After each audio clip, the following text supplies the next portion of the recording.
tudo bem com vocês? Tô passando aqui hoje bem rapidinho para a gente conversar um pouquinho sobre o verbo. O verbo é considerado uma classe gramatical difícil, mas não é, minha gente, só é um pouco trabalhoso, porque tem muitos tempos verbais, muitos modos verbais, tem a questão das conjugações, então pode gerar um pouco de dificuldade. Mas com o tempo, devagarzinho, a gente vai clareando um pouco essa compreensão meio nebulosa sobre essa classe gramatical tão importante que é o verbo. Vamos lá, vejam só, tudo que a gente faz tem que ter verbo, né, minha gente? Olha aí, qual é o verbo que a gente pode abstrair dessa imagem, dessa ação que está sendo aí colocada para vocês? A gente poderia colocar aqui jogar, né? O que mais? Jogar, chutar, cair, vibrar. Não se esqueçam que a torcida está vibrando. Então, jogar, vibrar, cair, lançar a bola, não é? São várias ações aqui, só dessa ceninha aqui, ó. Veja como o verbo ele aparece sempre. Eita, uma bailarina, o que ela está fazendo? Ela está bailando, né? Ela está dançando. Então, bailar, rodopiar. Vejam aqui, eita. Ivete Sangalo, o que Ivete está fazendo? Ela está cantando, né? Então, verbo cantar, dançar, energizar a plateia e os fãs dessa cantora baiana arretada. Vamos a uma outra imagem. Ui, o que ela está fazendo? Chorando. Então, o verbo é chorar. Chorar. Chore não. Eita, ele está rindo dela? Que chato, ele está rindo. Então, rir, gargalhar. Não faça isso. Apoie a garota. E aqui, essa aqui tá bem tranquila, né? Correr. Ela está correndo, se divertindo. Então, correr. Movimentar o corpo. Então, vejam quantos verbos, minha gente. A definição que eu trouxe para vocês é aquela definição que vocês encontram em qualquer gramática normativa, tá? O verbo é uma palavra variável, porque ele varia, né? Quando eu digo que ele é uma palavra variável, eu estou definindo o verbo do ponto de vista da forma, porque ele varia. E ele expressa, ele exprime ideia de estado.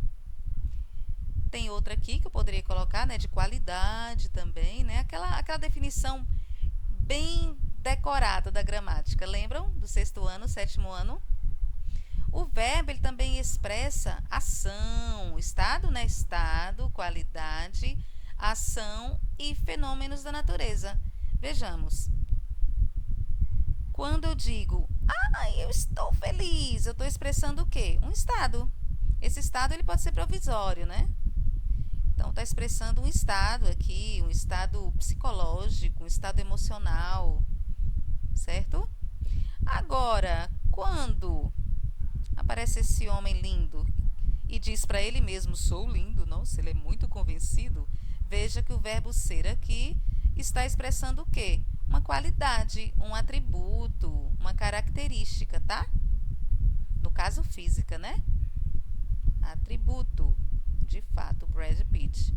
Você é lindo. Ai, meu Deus do céu. O que esse bicho preguiça está dizendo? Dormir o dia todo? Então, ele está expressando uma ação no passado. Tá? Uma ação no passado. Dormir. Se ele tivesse dito eu durmo, seria no presente? E, de fato, ele dorme o dia todo?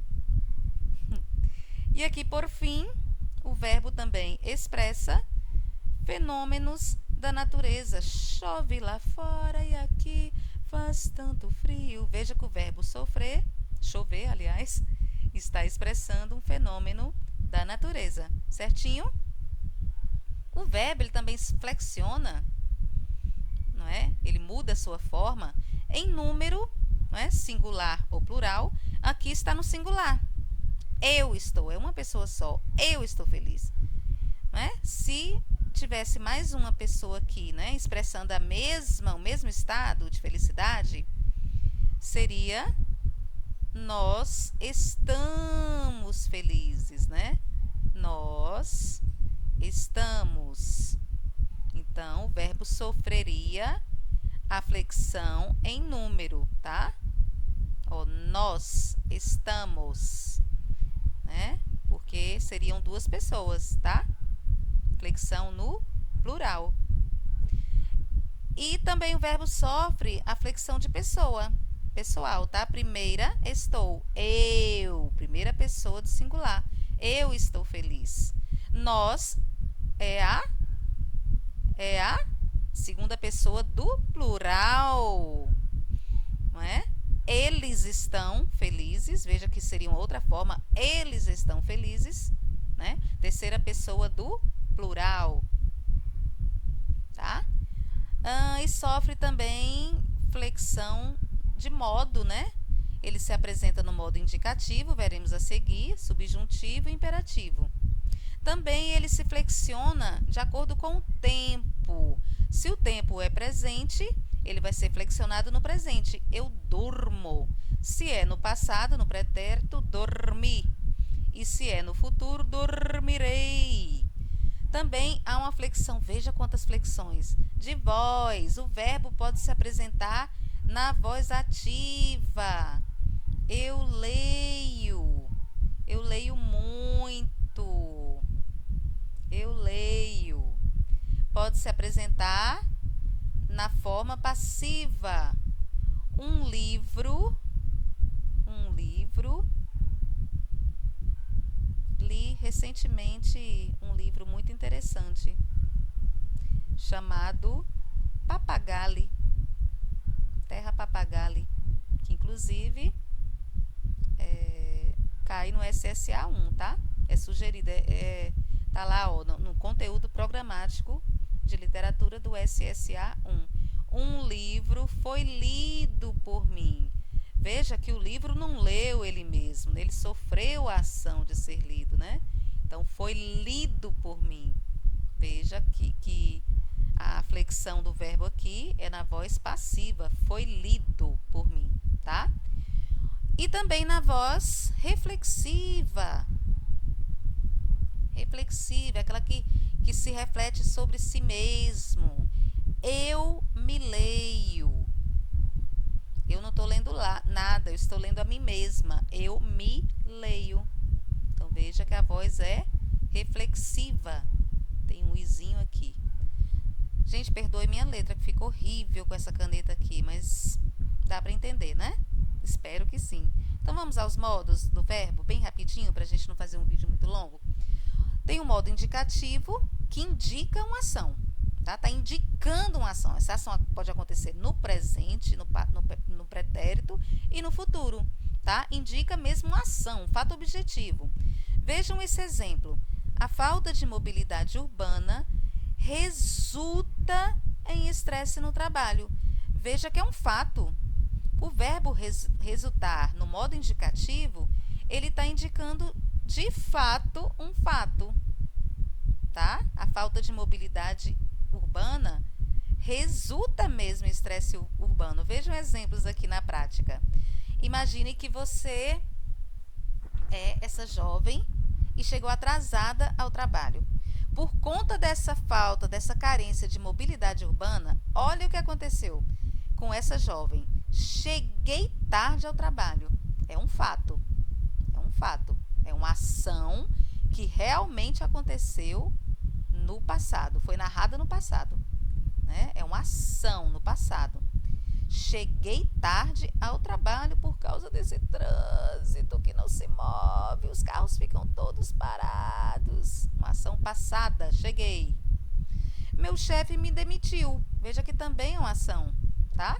Modo indicativo. Minha bike quebrou. Ai, que pena. Ele queria fugir do trânsito, mas a bike dele quebrou.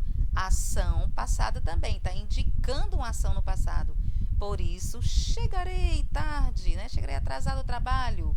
Uma ação também está indicando uma ação que acontecerá no futuro. Então, vejam que o modo indicativo realmente indicam ações. Já o modo subjuntivo Ele não indica uma ação que realmente acontece.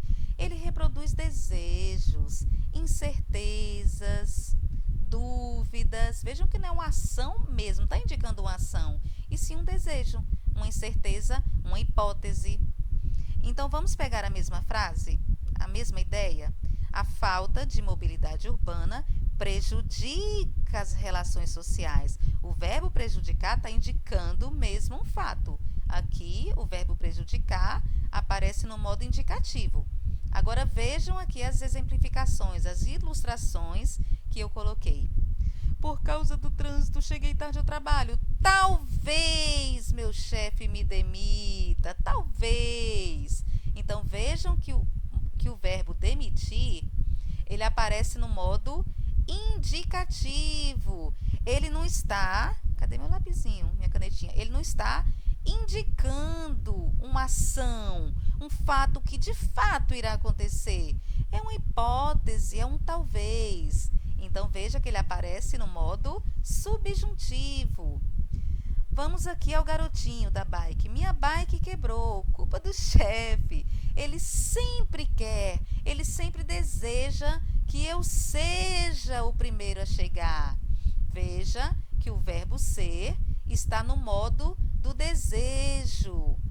Não é uma certeza, não é uma ação de fato, não é um desejo de fato, não é um ser de fato, é um seja, é um desejo, tá? Então, o verbo ser, nesse caso, está indicando um desejo. Ele sempre quer que eu seja, tá? O primeiro a chegar. Então, o verbo ser aqui não está expressando uma ação, não está indicando uma ação mesmo, eu sou. Está indicando um desejo, está expressando um desejo, que eu seja, por exemplo, eu espero que você seja feliz. Então, quando eu digo eu espero, o meu ato de fala está indicando um desejo. É por isso que o verbo ser, nessa minha fala, está expressando um desejo. Então, aparece no modo subjuntivo, certo?